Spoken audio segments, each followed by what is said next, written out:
आज हम बात करने वाले हैं गोपाल बाबू शर्मा के एक बहुत ही मजेदार व्यंग्य की, जिसका नाम ही मतलब सोचने पर मजबूर कर देता है। अगर नाक ना होती। शुरुआत ही होती है इस एक लाइन से, कितना अच्छा होता अगर नाक ना होती। सोचिए जरा, एक ऐसी दुनिया जहां नाक ही ना हो। पर सवाल यह है कि भाई, ऐसी दुनिया अच्छी क्यों होगी? चलिए इसी सवाल का जवाब ढूंढते हैं। तो लेखक सबसे पहले निशाना साधते हैं समाज में नाक की इज्जत पर। वो कहते हैं कि ये जो नाक है ना, जिसे हम मान सम्मान का प्रतीक मानते हैं, ये असल में एक बहुत बड़ा सिरदर्द है। ये सिर्फ शरीर का एक हिस्सा नहीं, बल्कि एक बाहरी भरकम बोझ बन गई है। अच्छा, तो ये बोझ दिखता कैसे है? अरे हम सब ने देखा है, लोग अपनी झूठी शान, अपनी नाक बचाने के लिए क्या क्या नहीं करते। कर्ज में डूबकर बच्चों की शाही शादियां करवाना, किश्तों पर महंगी महंगी चीजें खरीदना, ये सब क्यों? बस इसलिए ताकि समाज में नाक ऊंची रहे। और हालत तो देखिए, घर में कोई एक गलती कर दे और नाक कट जाती है पूरे खानदान की। और मजे की बात यह है कि नाक को लेकर ये दीवानगी सिर्फ दिखावे तक नहीं है, ये तो हमारी भाषा में भी एकदम घुली मिली हुई है। हिंदी के मुहावरे उठाकर देख लीजिए, ऐसा लगता है जैसे वो नाक के ही चक्कर काट रहे हैं। इससे पता चलता है कि हम इस सम्मान के प्रतीक को लेकर कितना ज्यादा सोचते हैं। सबसे कॉमन, सबसे मशहूर मुहावरा कौन सा है? नाक कटना, मतलब इज्जत चली गई। लेखक तो मजाक में ये भी कहते हैं कि ये दुनिया की अकेली ऐसी नाक है जो बिना किसी छुरी चाकू के बस बातों बातों में ही कट जाती है।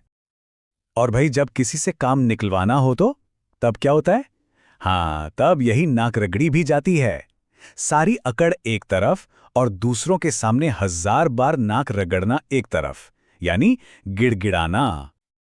फिर कुछ लोग ऐसे भी होते हैं जिनका गुस्सा तो भाई हमेशा नाक पर ही रहता है। जरा सा कुछ कह दो और उनकी नाक गुस्से से लाल होकर कुप्पा हो जाती है। और सोचिए, जब यही इज्जत बचाने के चक्कर में कोई बड़ी मुसीबत में फंस जाए तो हम क्या कहते हैं?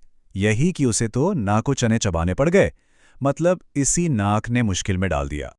तो अभी तक हम इज्जत, मान सम्मान और मुहावरों की दुनिया में घूम रहे थे कि तभी लेखक एक ऐसा सवाल पूछते हैं जो पूरी कहानी को ही घुमा देता है। वो कहते हैं, अरे ये सब छोड़िए, बस ये बताइए कि अगर चेहरे पर नाक ही ना होती तो ये चश्मा कहाँ टिकता? देखा, बस इस एक सवाल ने पूरी बाजी ही पलट दी। अब बात समाज की बनाई इज्जत की नहीं हो रही, अब बात हो रही है उन असली जरूरी चीजों की जो हम नाक के बिना सच में खो देंगे। जरा सोचकर देखिए, एक ऐसी दुनिया जहां गुलाब की खुशबू और कूड़ेदान की बदबू में कोई फर्क ही ना हो, जहां चंदन, कपूर, इत्र सब बेकार हो जाएं, जहां मां के हाथ से बने असली देसी घी की वो प्यारी सी महक की ना आए। और हां, बेचारे चश्मा लगाने वालों का क्या होता?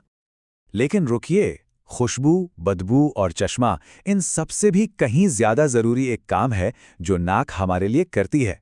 अब लेखक हमें नाक के उस सबसे बुनियादी, सबसे जरूरी काम की याद दिलाते हैं। एक ऐसा काम जिसके बिना हमारा जिंदा रहना ही नामुमकिन है। पता है, हमारी नाक चुपचाप हमारे लिए 3 बड़े कमाल के काम करती है जिन पर हमारा ध्यान कभी जाता ही नहीं।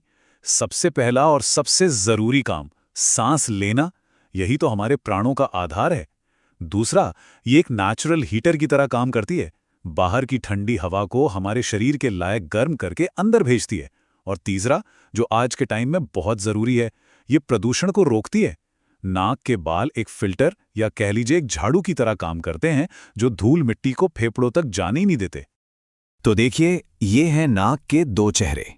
एक तरफ है समाज की बनाई हुई इज्जत वाली नाक, जो सिर्फ तनाव, कर्ज और झगड़े की जड़ है।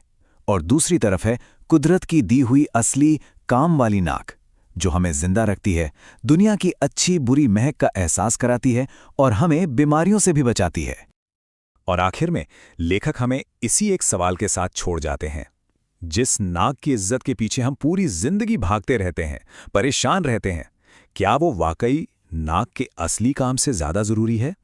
सोचने वाली बात है ना?